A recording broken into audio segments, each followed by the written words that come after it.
Балалар, адамның кейбір кездері дейді, я? Сендер қандай кездер туралы айтқан болар едіңдер?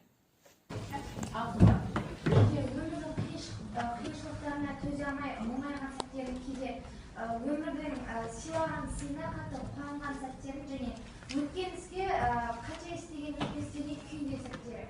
Сондай сәттерді жарайды. Келесі ал. Адамның есінде көптеген кездер қалып жатады, ал соның бірі менің ойымша бақытты кездер деп ойлаймын. Адамның есінде көбіне осы бақытты кездері, оны қуанышпен алып отыратын уақыттар да болады. Иә, балалар, бүгінгі күніміз сәтті болып, осы бір күнді бақытты кез ретінде еске алып жүретін болайық. Сәттілік, балалар. Енді бүгін біз Абай Құнанбаевтың «Адамның кейбір кездері» тақырыбындағы өлеңімен танысамыз. Осы өлең арқылы метабілімділікті дамытудағы рафт әдісінің тиімділігі тақырыбында шеберлік сыныбын көрсетеміз. Алдыңғы сабақта сіздермен өлең сөздің патшасы сөз сарасы өлеңін мәнерлеп жаттап келу тапсырылған болатын.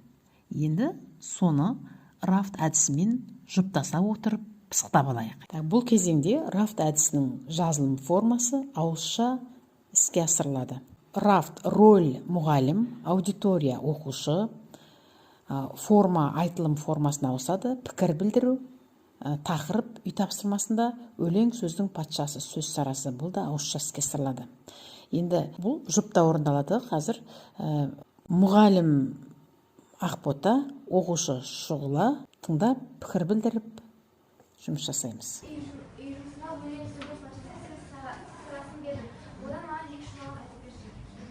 Өлеңгі әркімнің ақ бар таласы, сонда да солардың бар таңдамасы. Іші алтын, сырты күміс, сөз жақсысын, қазақтың келістірер қай баласы. Бұрынғы ескі биді тұрсам барлар, мақалдап айтар екен сөз қосарлар. Ақындары ақылсыз надан келіп, көр жүрді өлең құпты жоқтан барлар. Мен саған пікірім айта кетсем, сен бұл жерде ол өзінің орфоэпиялық және орфографиялық ережелерді сақтап өлең айтты. Онымен қоса Абай атамыз тәріздес өзінің бүкіл жан дүниесін осы өлеңге салып мәнерлеп айтты. Керемет. Образға еніп, сезініп айтты, иә, өлеңді. Сіздер бірінші тапсырмада тыңдалым бойынша ұлы ақынның «Адамның кейбір кездері» өлеңінің негізгі идеясы, ақынның өлең жазған кездегі бақытқа бөленуі деп анықтадыңыздар. Енді осы идеяны ары қарай шығармашылық түрде дамытып тапсырмалар орындайық.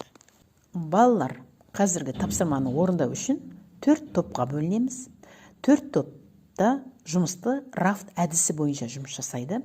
Мұнда рафт роль, аудитория, жазу формасы және тақырыбы беріледі.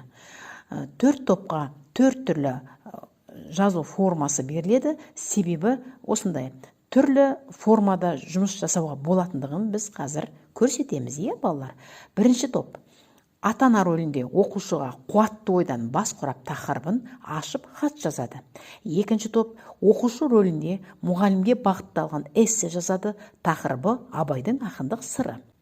Үшінші топ өнер мектебінің директор рөліне енеді, Шымкент тұрғындарына жарнама дайындайды, тақырыбы Тәңірінің берген өнері. Төртінші топ журналист рөлінде болып ақыннан интервью алады. Интервью дүние кірін жуынар тақырыбын ашуға бағытталуы тиіс.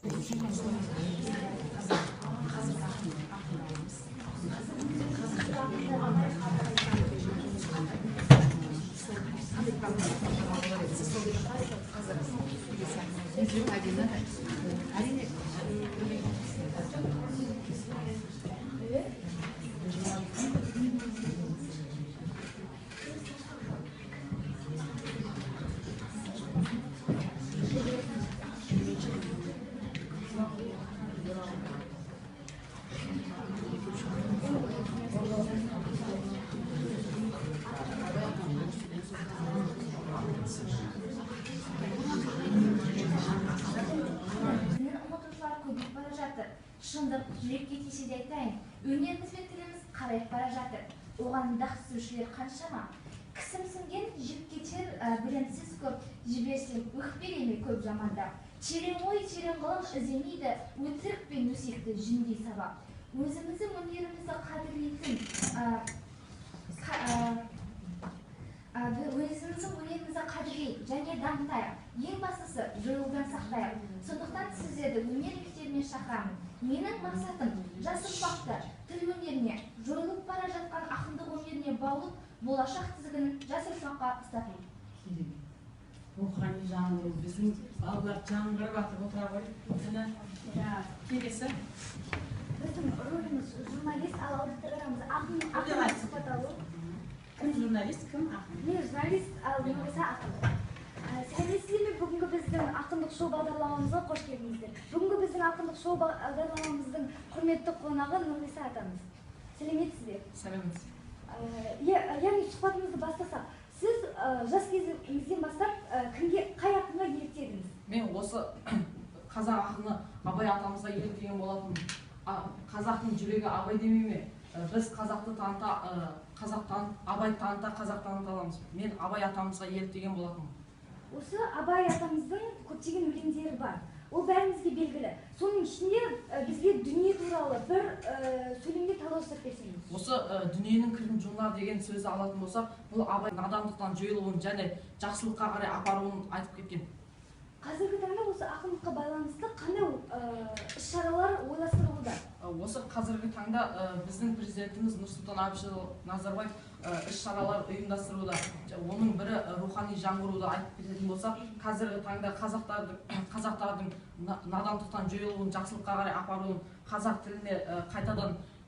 тілін қайтадан жаңғыруын және қазақ тіліміздің ұмытпауын, мәңгілік болып қалуын іс-шара етінде бізге президентіміз ұсынып отыр. Сіздің сұхбаттарыңызға көп рахмет. Осымен бағдарламамызды аяқтаймыз. Сіз енді ақынсыз, осы тақырыпта өлең қозғайтын болдыңыз. Қазір қоғамға байланысты жарайды. Керемет, өте жақсы. Отырында сонымен болған қазір әр топқа түрлі тақырыптар келіп отыр. Тақырып бойынша бізде не ашылған сияқты? Негізгі идея ашылған секілді. Негізгі идея ашылған сияқты. Енді сіз айтыңызшы, не екен ол? Негізгі идея дегеніміз осы бізге берілген. Біз интервью әдісінде біз дүниенің кірін жойылар деген тақырыпты алдық және де ол Абай атамыздың адамның кейбір кездері деген өлең шумақтарында бар болып саналады. Сол жердегі сөздерге сәл түсініп өзінше ой қозғадыңдар. Соны айтайын деп тұрсың, Міне балалар, әр оқушы өз рөлі мен ойларын іс-әрекетте қорғай отырып, сабаққа шығармашылық түрде тереңдей білдіңіздер. Енді сабағымыздың соңында осы рафт әдісімен кері байланыс жасаңыздар. Жеке-жеке рөл мектеп директорының орынбасары, аудитория мұғалімге, форма сабаққа кері байланыс, тақырып менің сабақтан әсерім болады. Мен оқу ісі орынбасарының орнында болсам, мұғалімге мынандай пікір айтар едім. Сабақ өте қызықты өтті. Оқушылар өздері білетіндері мен сабақтарда өткендерін байланыстырып, Абай атамыздың өлең жазған кездегідей сезімін сезіне алды деген үміттемін. Ұлы Абай айтқандай, бөтен сөзбен былғанса сөз арасы, ол ақынның білімсіз бейшарасы. Демекші, әр әдебиет сабағы таза, тұнық тілде осылай қызықты әдістермен өтеді дегенге сенемін.